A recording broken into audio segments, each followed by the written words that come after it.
Hello દોસ્તો, જય શ્રી કૃષ્ણ. સ્વાગત છે તમારા બધાનું નિકિતાની રસોઈમાં. તો આજે આપણે બનાવવા જઈએ છીએ સરસ મજાનું આખી ડુંગળીનું શાક. જોતા જ તમારા મોઢામાં પાણી આવી ગયું હશે, હે ને? તો ચલો આપણે બનાવીએ આખી ડુંગળીનું એક અલગ જ રીતે શાક. આપણે 1 ઇંચ આદુનો ટુકડો, 15 કળી લસણની, 15 જેવા કાજુ લઈશું. 15-20 તમારે જેટલા નાખવા એટલા તમે નાખી શકો છો. 6 ટામેટાં લઈશું અને 8 નાની ડુંગળી છે એ લઈશું અને 1 કેપ્સિકમ મરચું લઈશું અને 20 જેટલી નાની ડુંગળી છે તે લઈશું. તેને સાતળી લેવાની છે. અને આ 1 વાટકીમાં આપણે અડધી વાટકી જેટલી મલાઈ લીધી છે અને આ 1 વાટકી જેટલું દહીં લીધું છે. આ કિચન કિંગ મસાલો, મરિયાનો પાવડર, મીઠું, લાલ મરચું, હળદર અને ધાણા જીરું પાવડર અને આ છે કસૂરી મેથી. હવે આપણે લસણ, આદુ અને કાજુને મિક્સર ગ્રાઇન્ડરમાં લઈ લઈશું અને એમાં આની અંદર આપણે થોડુંક તેલ એડ કરીશું.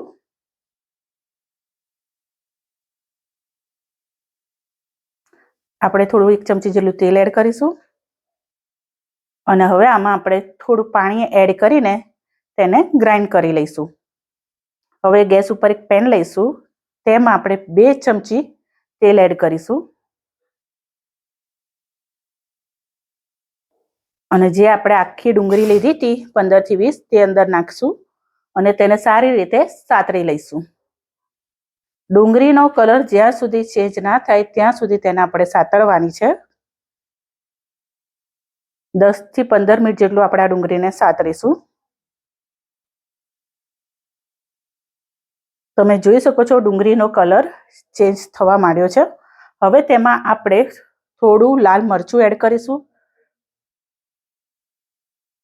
અને થોડુંક મીઠું એડ કરીશું. હવે તેને હલાવીને 2 મિનિટ માટે થવા દઈશું.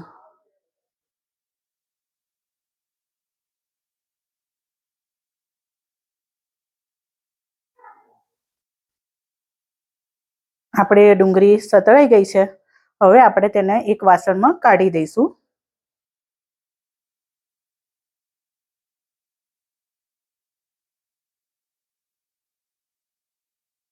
હવે આપણે એ જ તેલની અંદર આપણે થોડું જીરું એડ કરીશું, અડધી ચમચી, અને બીજું ઉપરથી 1 ચમચી જેટલું તેલ એડ કરીશું. જીરુંને આપણે તતડવા દઈશું. જીરું તતડી જાય એટલે આપણે જે આદુ, કાજુ અને લસણની પેસ્ટ બનાવી હતી તે એડ કરીશું અને તેને સારી રીતે આપણે સાતળી લઈશું.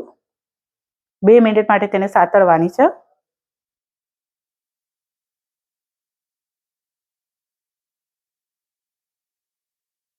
આ સતળાઈ ગઈ છે. હવે તેમાં આપણે જે 6 ડુંગળી લીધી હતી નાની તેની પેસ્ટ એડ કરીશું અને આ ડુંગળીની પેસ્ટને, સૂકી ડુંગળીની પેસ્ટને પણ આપણે સારી રીતે સાતળી લેવાની છે. હલાવીને સારી રીતે મિક્સ રીતે સાતળી લઈશું. તેલ છૂટું પડે ત્યાં સુધી સાતળવાની છે. તમે જોઈ શકો છો તેલ છૂટું પડી ગયું છે. હવે તેમાં આપણે જે 6 ટામેટાની પ્યુરે બનાવી હતી, પેસ્ટ બનાવી છે, 6 ટામેટાની પેસ્ટ તે એડ કરીશું. તેને હલાવી લઈશું.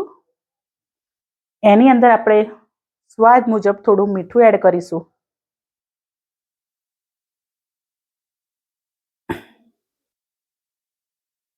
મીઠું એડ કર્યા પછી તેને આપણે હલાવી લઈશું.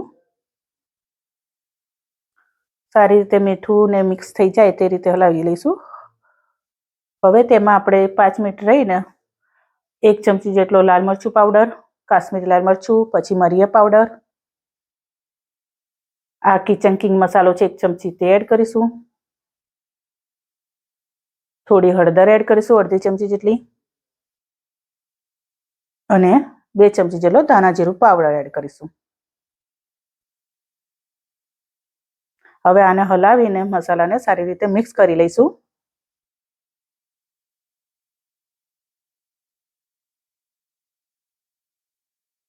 બધું સારી રીતે મિક્સ કરી લેવાનું છે હલાવીને. હવે તેને આપણે થોડી વાર થવા દઈશું ઢાંકીને. 10 મિનિટ માટે આપણે તેને ઢાંકીને થવા દેવાનું છે. તો આપણે હવે તેને ઢાંકી દઈએ. 10 મિનિટ પછી ખોલીને જોઈશું. તો તમે જોઈ શકો છો અંદરથી તેલ છૂટું પડવા માંડ્યું છે. હવે તેને હલાવી લઈશું. થોડી વાર ગેસ બંધ કરી દેવાનો છે.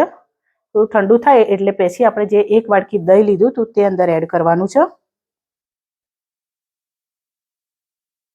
અને તેને સારી રીતે હલાવી લેવાનું છે. આ ટાઈમે ગેસ એટલા માટે બંધ કરવાનો કે અંદર દહીં આપણે નાખતા દહીં અંદર ફાટી ના જાય, શાક થોડું ઠંડુ પડ્યું હોય તો એટલા માટે. અને સારી રીતે દહીંને આપણે શાકમાં મિક્સ કરી લઈશું. હવે ગેસ ચાલુ કરીને એને આપણે થવા દઈશું. તો તમે જોઈ શકો છો અંદરથી તેલ તમને દેખાતું હશે. હવે આપણે તેમાં મલાઈ જે કરી હતી 4 ચમચી જેટલી તે મલાઈ એડ કરીશું. હવે તેને પણ સારી રીતે મિક્સ કરી લઈશું.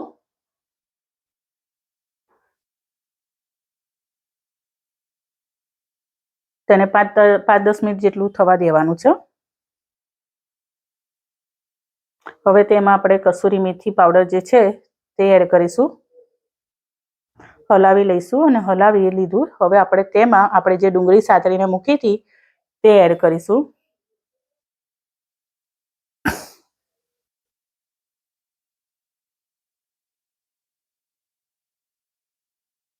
હલાવીને મિક્સ કરી લઈશું સારી રીતે.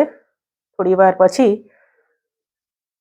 આપણે તેમાં કેપ્સિકમ મરચું જે સમાર્યું હતું તે એડ કરીશું. તેને પણ હલાવીને મિક્સ કરી લઈશું અને 5 મિનિટ થવા દઈશું. તમે જોઈ શકો છો અંદરથી શાકમાંથી તેલ છૂટું પડી ગયું છે. હવે તેમાં આપણે બટર એડ કરીશું 1 ચમચી જેટલું. હલાવીને મિક્સ કરી લઈશું બટરને.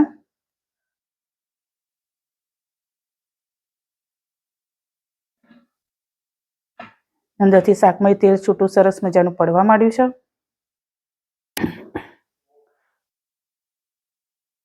હવે તેને ઢાંકીને 5-1 મિનિટ થવા દઈશું. હવે આપણે જોઈ લઈએ તો તમે જોઈ શકો છો શાકમાંથી તેલ છૂટું સરસ પડી ગયું છે. આપણું શાક થઈ ગયું છે. હવે તેમાં આપણે હલાવીને ઉપરથી થોડી કોથમીર એડ કરીશું. ઝીણી સમારેલી કોથમીર એડ કરીશું. તો તૈયાર છે સરસ મજાનું આખી ડુંગળીનું શાક. હવે આપણે શાકને સર્વ કરીશું. તેને તમે રોટલા, પરોઠા, ભાખરી જેના સાથે ખાવા ઈચ્છતા હોય ખાઈ શકો છો. જો તમને લોકોને મારી આ રેસીપી ગમી હોય તો મારી ચેનલને લાઈક કરજો, શેર કરજો અને સબસ્ક્રાઈબ કરજો. અને આવી બીજી નવી વાનગીની માહિતી મેળવવા માટે બાજુમાં જે બેલ આઇકન બટન આપ્યું છે તેને પ્રેસ કરજો. બાય. જય શ્રી કૃષ્ણ.